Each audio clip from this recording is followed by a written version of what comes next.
In this world we often witness a painful contradiction. Some believers live in poverty, grief, exhaustion, and constant hardship, while others seem surrounded by comfort and abundance. At the same time, there are disbelievers who appear wealthy, healthy, and successful, while others among them suffer deeply. This question has troubled many hearts throughout history. Why do some righteous people struggle while others prosper?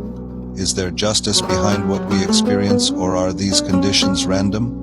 In a profound conversation recorded in door 50 of Haft al-Shareef, al-Mufaddal asked his master, Imam al-Sadiq, about this mystery of sustenance, suffering, and divine justice.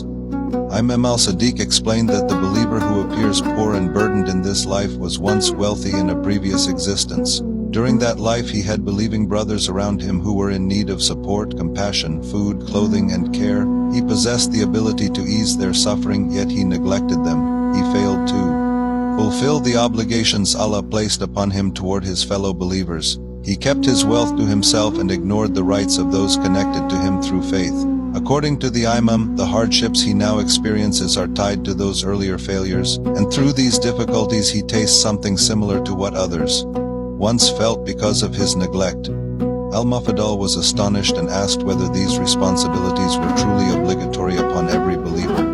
Imam al-Sadiq answered that the rights between believers are real and profound. He recited the verse, "Whatever misfortune happens to you is because of what your own hands have wrought," and for many of them he grants forgiveness.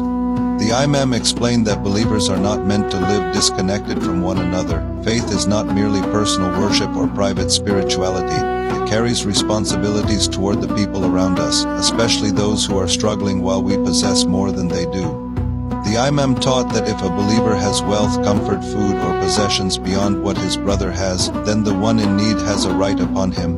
Even if the difference were only a single dinar, the believer who possesses more is expected to recognize the need of his brother and respond to it. This teaching presents brotherhood as something much deeper than charity. Charity is often viewed as optional generosity, but the Imam describes these rights as sacred obligations tied directly to faith itself.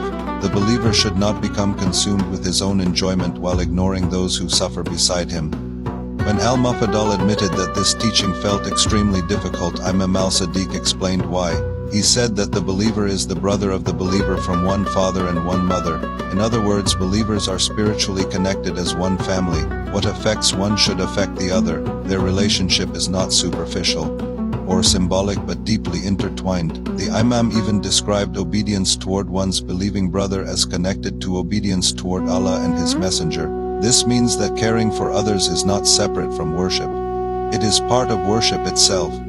Al-Mufaddal then asked who could possibly fulfill such enormous responsibilities. Imam al-Sadiq answered that whoever truly longs for the house of peace, seeks closeness to the Most High, and desires to leave behind the darkness of selfishness will find these actions becoming easier.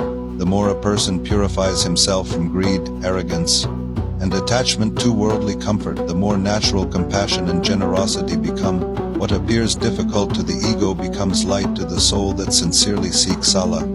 The Imam then explained the consequences of fulfilling or neglecting these responsibilities. Whoever honors the rights of his believing brothers rises to higher spiritual degrees and is elevated in rank.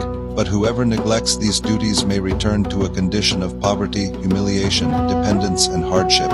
He experiences exhaustion and burdens resembling the suffering he once allowed others to endure. In this way, existence reflects divine justice, where actions return to the individual in forms connected to what they caused in the lives of others.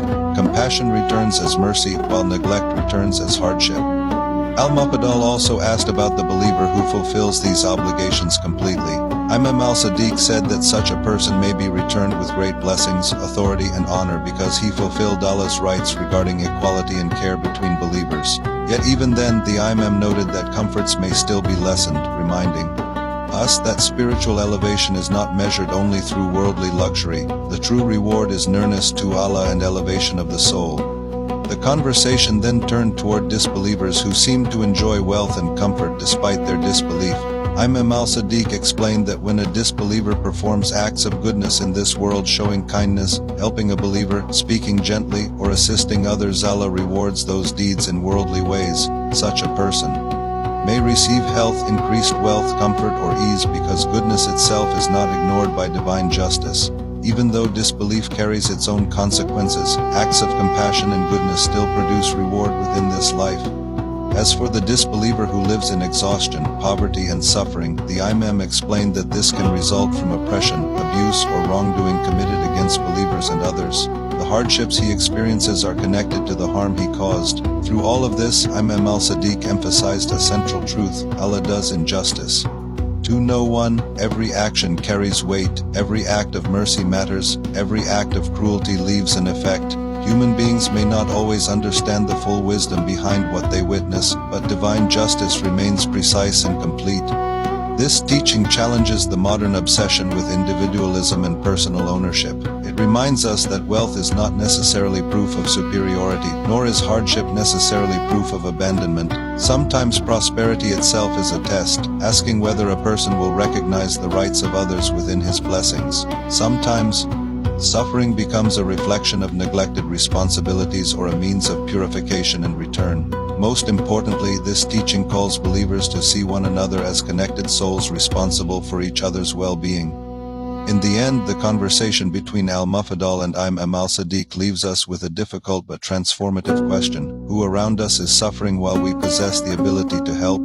The teaching insists that faith cannot remain isolated within prayer and belief alone. It must appear through generosity, compassion, responsibility, and sincere concern for others. According to the Imam, the one who truly seeks the house of peace and desires closeness to Allah will gradually find these responsibilities becoming easier, until caring for others becomes part of his very nature.